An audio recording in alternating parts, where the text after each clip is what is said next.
Two kids, one prosthetic leg, a shit ton of Scandinavian terrorists, all trapped inside a building built by a man who's very good with calculation. This is the Bro4 Squad's review of Skyscraper. I'm your host, Jeff Ornisek. With me is the only person in the world who I would allow to see this movie with me, Nate Thurman. Nate just got out of the theater. Wow.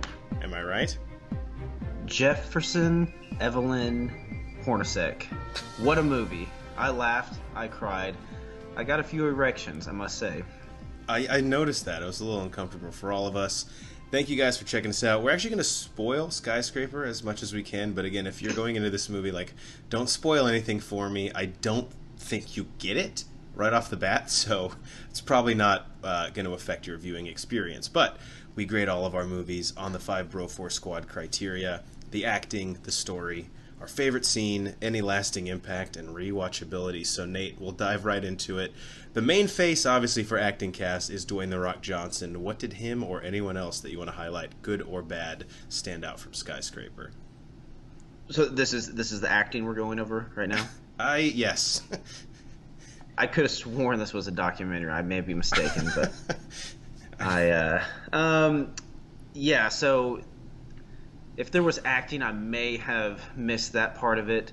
I think there was a little better acting in my niece's 5th grade production of Grease. A little weird when Frenchie got pregnant in it, but that's a bit it odd. Is what it is. Pretty straightforward.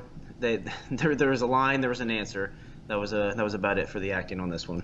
Yeah, I mean, look, if you go into this expecting to see a great performance, then again, I just don't think that Skyscraper's marketing resonated with you. I will say this: there were a few scenes in this movie where Dwayne "The Rock" Johnson kind of winked and nodded at the camera, so to speak, saying I know this is ridiculous, but they pay me so much goddamn money to do it, and it's fun, right? I'm making millions of dollars. You know it. I know it. We're going to move on from this. Yeah, let's not lie to each other. Neve Campbell, it was kind of cool to see her again in a movie. Good job to her agent. And then I have to give... Absolutely. Have to give a shout out to Zhao Longji. A lot of you will recognize him as Lao from The Dark Knight. This dude is the most one-note actor out there, but when he's cast in roles, it's usually because they know what that one note is, and they want him to play it all night long, and that's basically what we got here. Being Asian. Absolutely. And being smart, usually.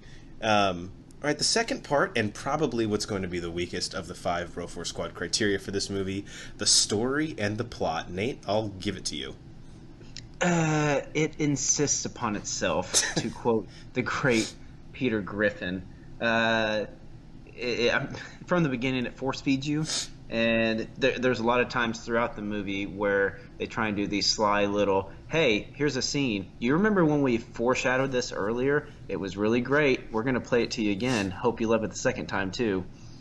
I actually respect what they do here. So the first 10, maybe 15 minutes of this movie, all they serve for is to give you the necessary exposition. They beat us over the head with it, which is fine. Get us into The Rock beating the shit out of people. And then they set up a few things that you know are going to be payoffs later because they make really no sense in the plot. Really arbitrary pieces of dialogue that you're well, that's kind of weird to throw in there. But I'm fine with that. 10, 15 minutes of plot. I'm not here to have my heartstrings tugged on. I'm here to watch The Rock jump into a 200-story burning building and beat up Scandinavian terrorists. And they got that. And for that, I'm actually going to give them some credit for story and plot because they knew that we didn't want it in this movie, and so they didn't bother giving it to us. Best scene. Nate, we got a couple strong candidates here that we talked about pre-pod. What are you going to go with? Best scene, there was a lot going on. It was kind of an extended scene, but The Rock finally makes this heroic jump from the crane into the window. He finally gets in, finds his family. They finally meet up, and right before that, previously, his wife pulls out some fucking ninja shit, stabs a guy in the leg with some scissors she has hidden in her coochie, I believe. Yes. We think he's dead. He comes back. The Rock throws him over the ledge. We then find out that the bridge is split in half. Mom, dad separated from son and daughter. The daughter somehow got 3 stories up, separated from everyone else. God knows how. I don't think it was explained in the actual movie. I was about 5 beers deep then, so may have got a little hazy at that point. So then The Rock has to use his mighty force to hold up the bridge as they walk across. There's a lot of action. I love the fact that Sarah Sawyer, the mom in it, was a naval surgeon who studied language in college. So she had a little bit of everything, so she could contribute to the story. Yeah, whatever the plot needs, she could give us.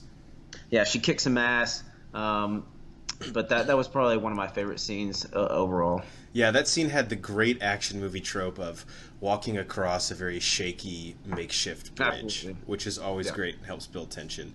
My favorite scene, I hate to take the low-hanging fruit, was the one that preceded that, and it was the quote-unquote iconic shot from the Super Bowl trailer of The Rock and his prosthetic leg jumping across a stationary crane into the burning building. Our whole theater clapped when, spoiler alert, he lands the jump, people. Our whole theater went absolutely nuts. That's why I showed up. I wanted to see ridiculous shit like that. It was a blast. And then there's one other scene later in the movie where The Rock utilizes his prosthetic leg to prevent a door from opening. And that was probably my second favorite scene. Nate, you and I talked before the pod how we really wanted The Rock to beat the shit out of one of the terrorists with his prosthetic leg. It didn't happen.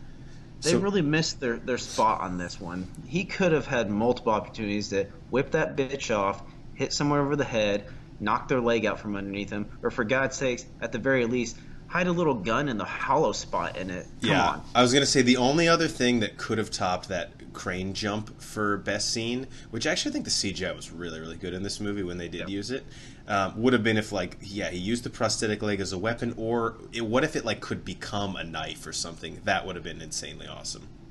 That would have been nice. A little honorary mention, there's a small fight scene with Neve Campbell, The Rock's wife, Sarah Sawyer, in the movie, and one of the Chinese assassins. A lot of grunting, a lot of screaming from the women. Got a little turned on. Wasn't sure if they were fighting or making love. Yeah, as someone and myself who has never felt the touch of a woman, it was nice to hear what that sounds like. Any lasting impact on this movie? Is it in your top 5 of the year? What are your thoughts going to be on this in like a year? Anything that you left parting this film with? I would definitely put it in my top 5 movies that came out today. Not like top 5 movies on this day in history, but like today, your top 5 movies? Is that what you're saying? Yeah, like what is it, July 9th, 2018. That's what I'm going off of. Okay, I don't even think 5 movies came out today, though, so that's really not a list. Not sure there's actually anywhere we can verify that, so we'll probably just have to move on from there. But if there's a sequel, I will definitely be there to watch it. I will be writing the director Rawson Marshall Thurber to incorporate some ass kicking with his prosthetic leg. And it's funny because this guy, he's actually put out some pretty good comedies in the past. Dodgeball, We're the Millers, Central Intelligence with Dwayne "The Rock" Johnson. So I say add another one to the list with this one. An unintentional comedy, I guess, in Skyscraper. Yeah, for me, I mean, impact, I guess it's probably not in my top 5 movies of the year, and by probably not, I mean it's not. It was just what I expected it to be, which was a fun, stupid popcorn movie that you go to in the it kept summer. me entertained. Yeah, and there was one guy when I went to take a piss who was complaining to someone in the theater that the film was just too predictable. And to that person, I basically just say, if you walk into Skyscraper and 30 minutes in, that's your complaint, again, man, I don't really think you understand what we're trying to do here.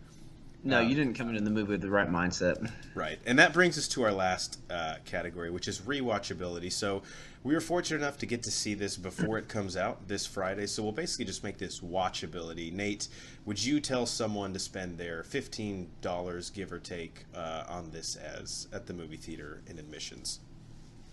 So this is going to be one of those matinees on the weekend that you try and sneak in when the wife is out of town, or your Aunt Becky gave you a Cinemark gift card, and you're going to use that on this one. It's watchable. Like I said, it will keep you entertained. There's a few corny, funny moments that will actually make you laugh out loud. But this has all the makings of a TNT, TBS cable blockbuster. This will be on cable within 6 months, and they were going to play the shit out of this for 10 years. Yeah, this is fucking built for the Turner networks. I mean, this is your Thursday night drinking some beers, eating dinner pretty soon once it comes on cable. Yeah, to that point, I probably wouldn't say go out and spend your hard-earned money at the box office on this. So there are some movies, like when you see the marketing, if you kind of rolled your eyes at this movie, don't go see it. There's nothing here that's going to surprise you. Unlike something like Jumanji, where I saw the preview and I was like, well, that looks dumb. And then I actually ended up enjoying it. This is pretty much just to be taken at face value. It's a stupid popcorn action movie with The Rock basically having a prosthetic leg just to level the playing field against some terrorists. I can't in good conscience tell you to spend money on it at the theater. If someone buys you a ticket, I would go. You'll probably have fun. But like Nate said, this is going to be... you'll be able to see this pretty much anytime you want on TNT or TBS, probably within the year. So, all right, guys. Thank you for checking us out. We have been the Bro 4 Squad podcast. Subscribe to us on iTunes, YouTube, and Spotify. Bro 4 Squad, 3 words. Give us a follow on Twitter at Bro 4 Squad, and check out everything that we are doing on our website, bro4squad.com. Till next time, we'll catch you later. Hey, Nate, my phone's broken. How should I fix it? Turn it on.